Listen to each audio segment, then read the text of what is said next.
Anyway, we're going to bring in two people now who were definitely around, like I was, when that 1982 classic hit the charts.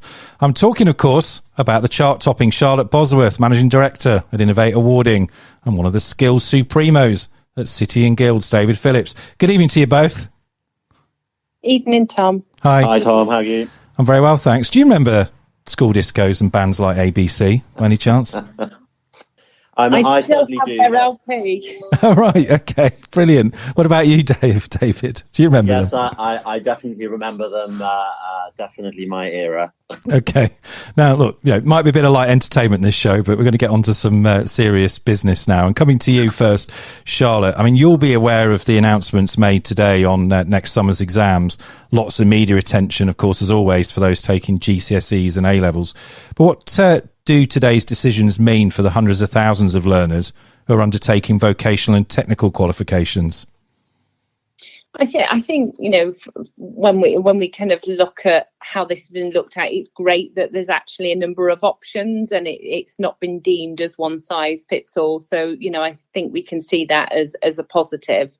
I suppose thinking of it from an awarding organisation perspective, I don't think we should underestimate the complexity, the investment, the system development, the resource that will actually be required to deliver that. Where awarding organisations work very, very well from an operational perspective is where they have a sausage machine, but clearly there's going to be lots of different approaches, lots of different models that will need to be applied to support this. So I think it's great that there is that kind of diversity there to support every type of scenario, but we shouldn't underestimate the complexity for awarding organisations. Yeah, perhaps we'll come back to a bit of that complexity in a few moments. But David, it's well known in the sector that we've also hit a bit of a logjam, haven't we, on progressing apprentices and other learners who require a sort of functional skills test.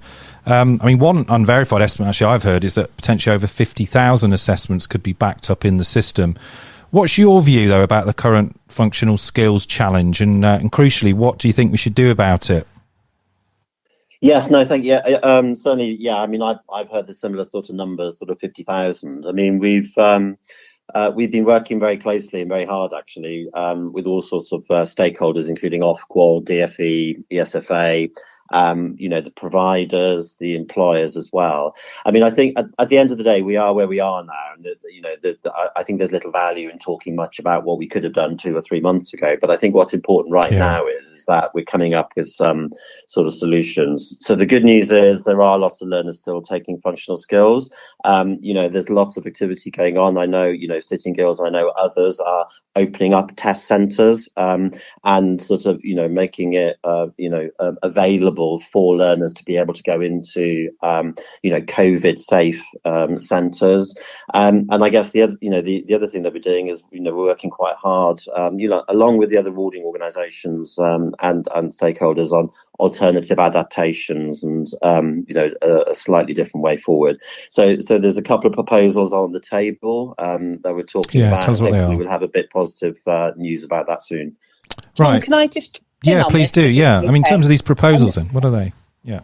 Go on. Yeah, and I think I absolutely agree with David. The awarding organisations have worked incredibly hard here to try and find a solution, and I know providers have been doing all they can to progress learners. But I think the reality is where this is a bit of a stalemate is we're all focusing on the adaptation of the assessment, and this is a newly reformed qualification where Ofqual and the department, I think, clearly want to protect the integrity of that assessment, particularly with it being recently reformed. So although we'd kind of assume that the answer is in the adaptation of the assessment, maybe for these apprentices to ensure they can complete, the solution is more about a policy change to allow them to progress through Gateway and complete without the functional skills where there's no other way of them being able to progress forward. But, again, whether that policy change will be implemented is for us all to kind of wait and see, really. Yeah, it is a bit wait and see. I mean, one policy change, of course, we don't think we'll see is any return to the idea of a centre assessed grade for those functional skills, pass or fail exams, will we? I mean, it's likely to be a sort of hodgepodge of some other solutions stitched together. I mean, is that a correct observation, David? Well, yes. I mean, I would say I'm not sure about the hodgepodge bit, but I would say centre assessed grades isn't on the cards right now. I mean, apart from the test centres, remote invigilation, that is available from some organisations at the moment, and there are others sort of working on that sort of remote invigilation and remote proctoring. And then I guess there's looking at another alternative, which is there another form of assessment that we can do, and that is something that we're looking at the moment. Yeah, I meant hodgepodge from the point of view of there perhaps isn't a one size fits all solution, is there?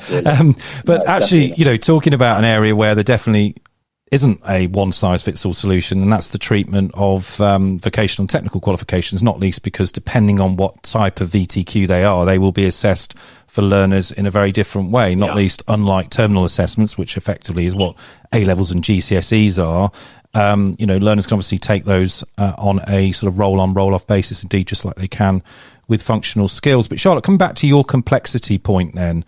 And, all the focus obviously today was on the summer exams from a more of an academic perspective. What are the things, that Ofqual and the government really need to watch out for then as we look to make sure that any adaptations around VTQs, that there's also parity, if you like, around the grading where there are grades with those academic qualifications? What sort of things, does the regulator and the department need to look out for? I think there's always an assumption that assessment is easy. And, in reality, there's a lot of kind of rules that sit behind. We heard all the kind of debates about aggregation that came out following the 2020 summer series. But, particularly when we look at some of the vocational qualifications, there's lots of varied content, not just, so you could take, a kind of technical or a BTEC in health and social care. That will vary with the content depending on which awarding organisation. Then there's actually the kind of makeup of that. You tend to have more kind of progression units as well, where actually one kind of module is also reliant on another. So I think it's going to be incredibly difficult to kind of just discount certain modules if somebody was unable to be there for the whole kind of the time of the curriculum.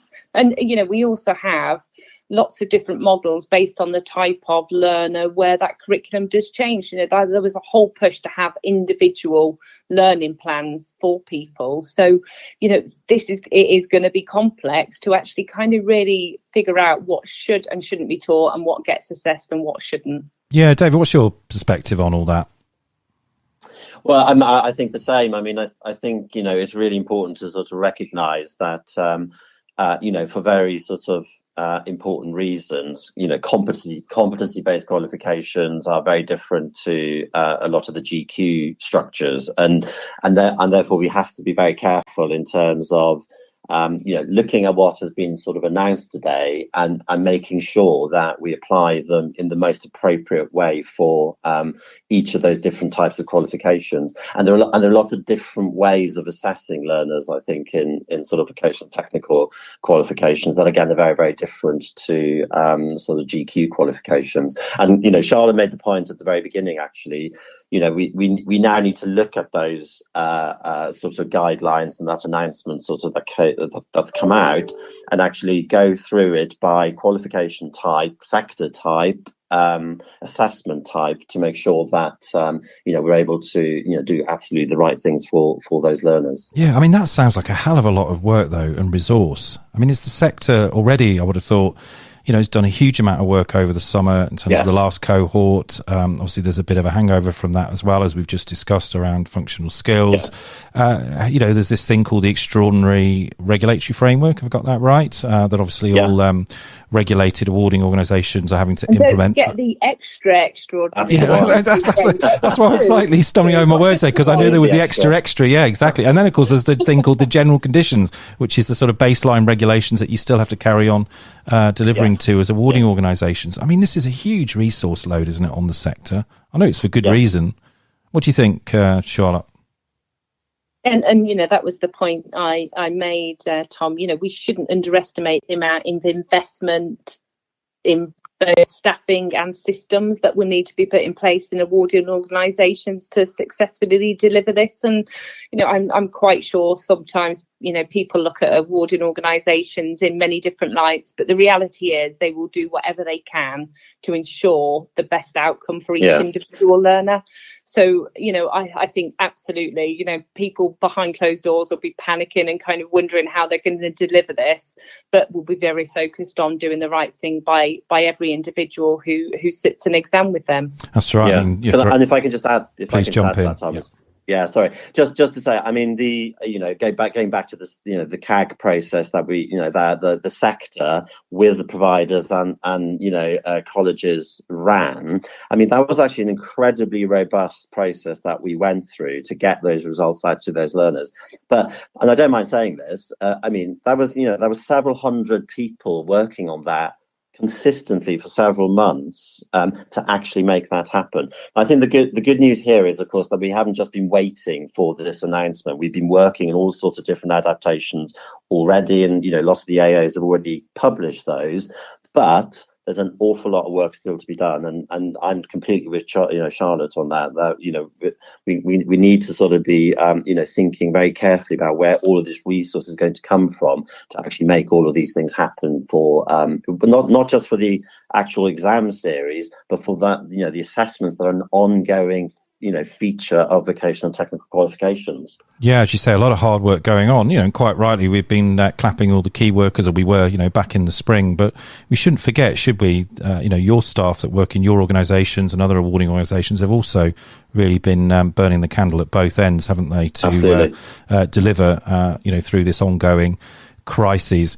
Look, I mean, there was just a perspective I wanted to get from you both about today's announcements as well, in terms of this sort of idea of grade inflation and whether it's baked in or not for years to come. I mean, should we be too worried about the fact that what the government's announced today in relation to those graded qualifications like GCSEs and A-levels, that effectively that 10 to 12% grade inflation will probably appear again next summer?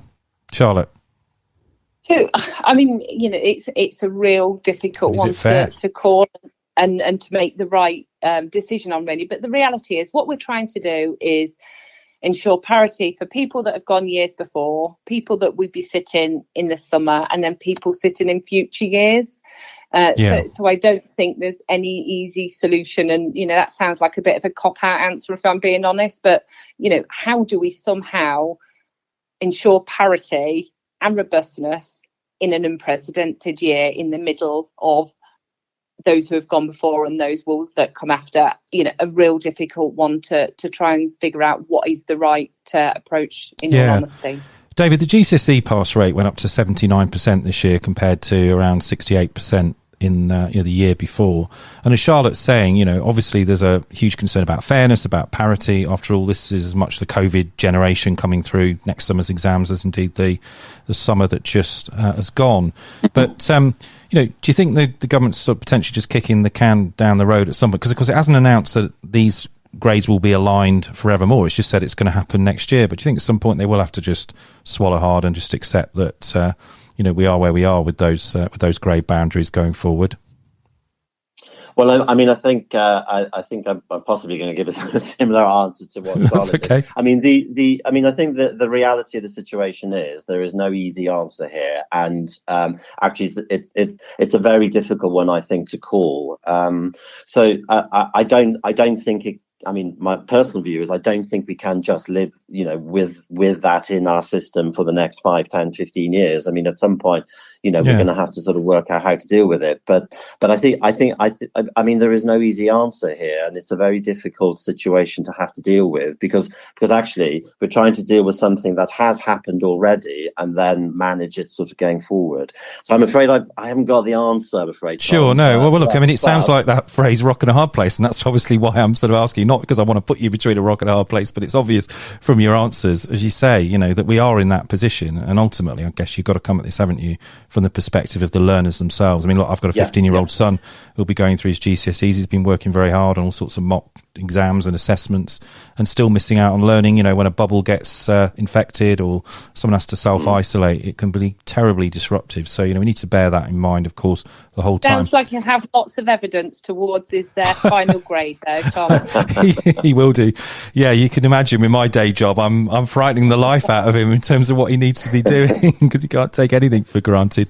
Now, look, I've just got a minute each for you to give me your sort of reflect, because obviously we've spent a lot in this segment talking about the here and now, but I will be talking obviously more future focus with other awarding body guests coming on after you. But just give me your sort of quick 30 seconds on FE white paper. Will it come out before Christmas? Will it be after Christmas? But even when it does come out, what do you think we need to make sure the sector secures from an awarding body perspective? Charlotte, start with you. So I think my first comment is we can't just suddenly assume that everyone who is going through learning, particularly 16 to 18-year-olds, are suddenly going to be up to a level 3 yeah, standard. That's the quals review. Yeah, but I think it fits heavily into what's happening within FE colleges, which is very weighted towards level 3 programs moving forward. And we have to kind of remember we are a service economy, and that's who we serve. And I think whatever we do and is put in the FE white paper needs to continue to serve the communities. As FE colleges have done very well many years, but also ensuring that we still continue to serve those people who have those basic skills and level 2 needs. And whatever the structure looks like, they certainly shouldn't be lost with that ambition to get them up to level 3. Yeah, learner choice and learner attainment is going to be vital. You're listening to the Skills World Live radio show with Tom Bewick.